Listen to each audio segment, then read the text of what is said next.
It's the nightcap to a big Christmas day full of football. The Ravens and the Niners. Off we go from Santa Clara. Now Jamal Agnew from his end zone.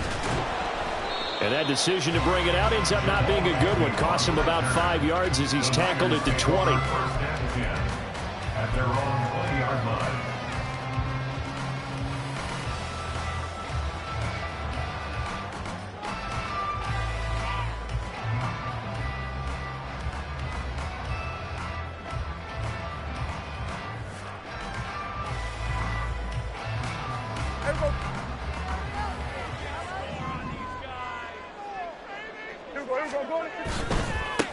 It'll be Sanders to begin the drive. And he goes nowhere. He'll lose yardage back at the 17. It'll go as a loss of 3 right away, and it's second down. This defense is a difficult one to prepare for, one of the best in the league. They'll come at you from all angles, and they did a nice job there stopping him for a loss. A 3-yard loss to start the drive. They'll look to make that up and then some on 2nd and 13.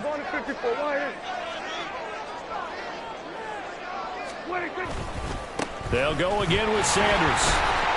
They'll get him to the ground at the 20 following a pickup of 4.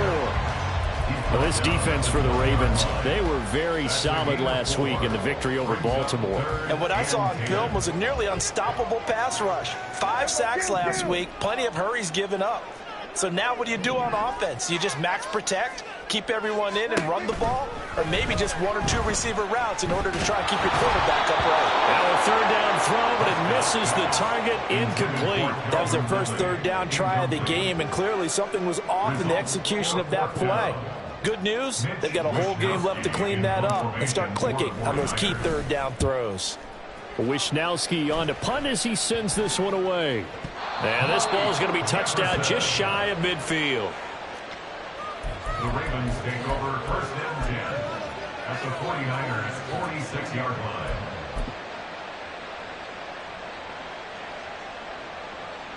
Here we go, here we go.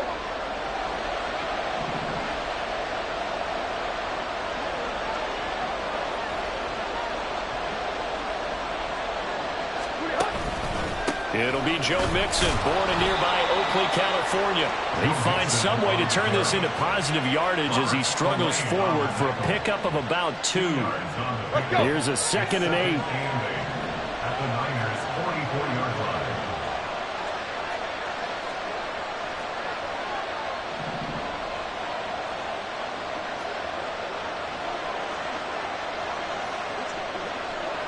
Slot man moves right.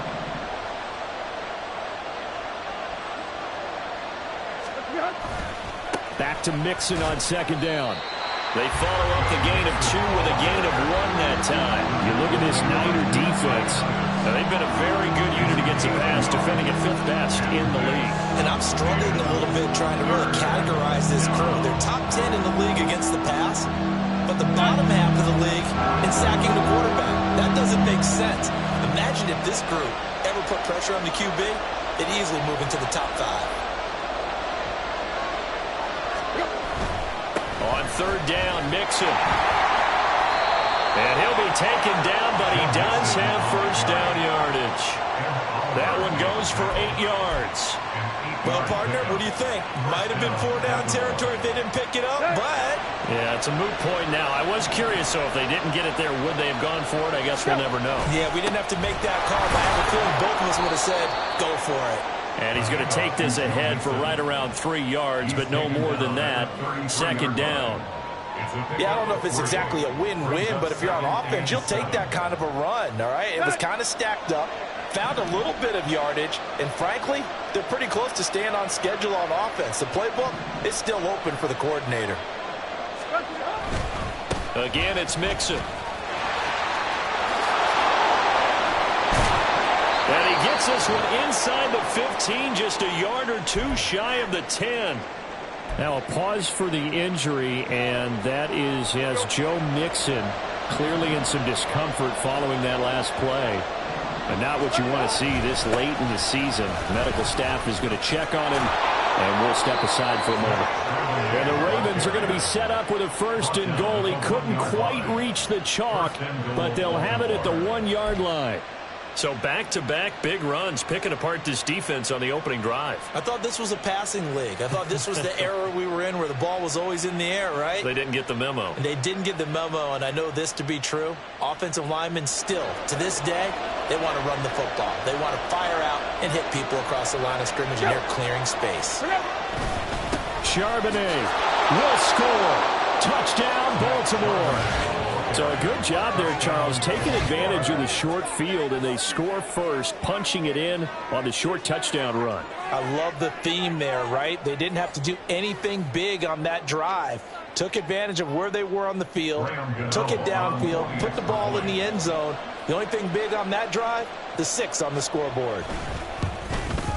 The PAT up and good, but hold on a second. There is a flag. So they'll go ahead and accept the penalty.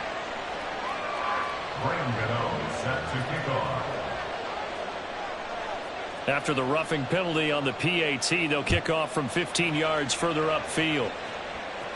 And this will be a touchback as that sails over the end line.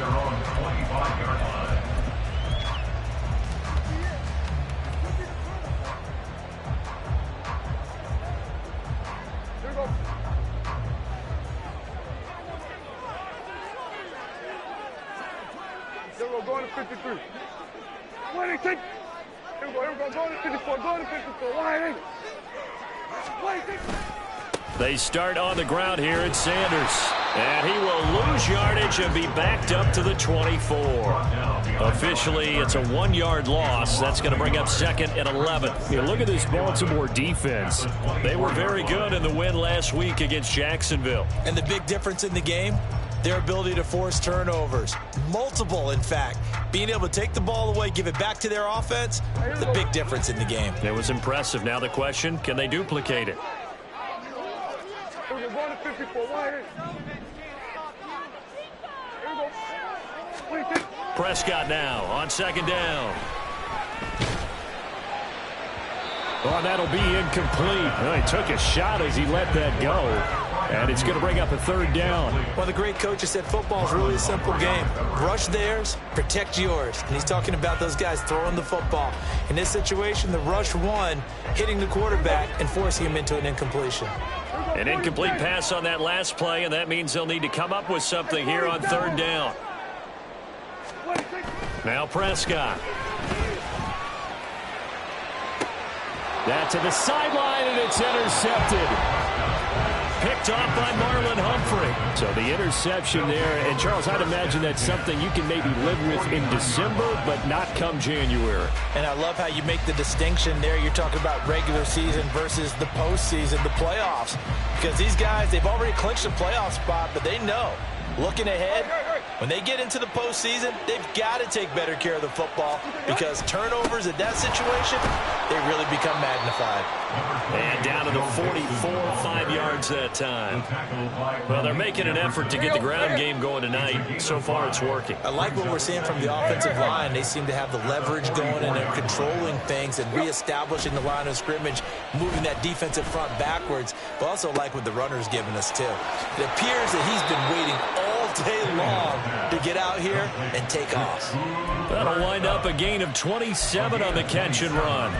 Well, as a coach, you absolutely love seeing your offense find their rhythm early, and that's exactly what we've seen so far. They had a touchdown on their opening drive, and now they connect here for another nice gain for a 1st down. This offense is moving the ball well, exactly as he drew it up in practice. 2 yards on the pickup there. It'll be 2nd and 8. That's a good play by the guys on the defensive side of the ball. Held them to a gain of 2. And that changes the playbook a little bit now for the guy calling plays. 2nd and 8. Now he's got to probably think about going to the air instead of maybe staying with the ground game. On 2nd down, here's Mixon. And now they're inside the 10 as he's brought down at the 9. Call it a gain of 5 there on the run, but they'll remain a yard or 2 short here with 3rd down coming up.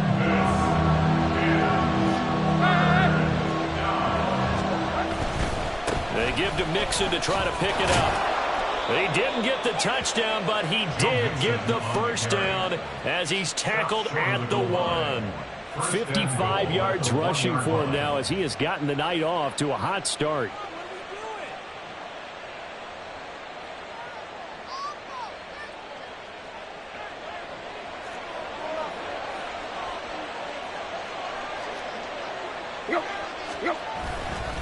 On 1st and 10, it's Charbonnet. And he is met in his tracks behind the line of scrimmage. From back at the 4, here's 2nd and goal. Here's Charbonnet once again. And he will push his way forward down to about the 3-yard line. The 2nd down play, not much better than the first, just a gain of 1 there.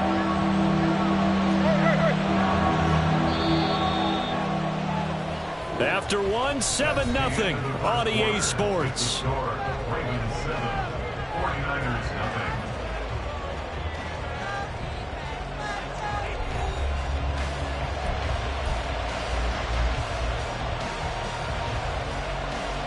0. The San Francisco defense trying to hold tough again. This is 3rd and goal. Off play action, Tannehill. And this is caught. Touchdown, Baltimore. Dawson Knox, his 2nd touchdown on the season. And the Ravens go up by 2 touchdowns. No surprise there. 3rd and goal down here. That's where they're going to look for their tight end. Yeah, you want that big guy running his routes because it doesn't matter who they cover him with. If it's another big guy, he might use his bulk against him. If it's a shorter defender, might go over the top. Either way, you tend to find a little bit of a mismatch in that area. Extra point try good by Gano. And it's now 14-0. Gano now following the touchdown here to kick it away. From his end zone, here comes Agnew. And that decision to bring it out ends up not being a good one. Costs him about 5 yards as he's tackled at the 20. 1st and 10 at their own 20-yard line.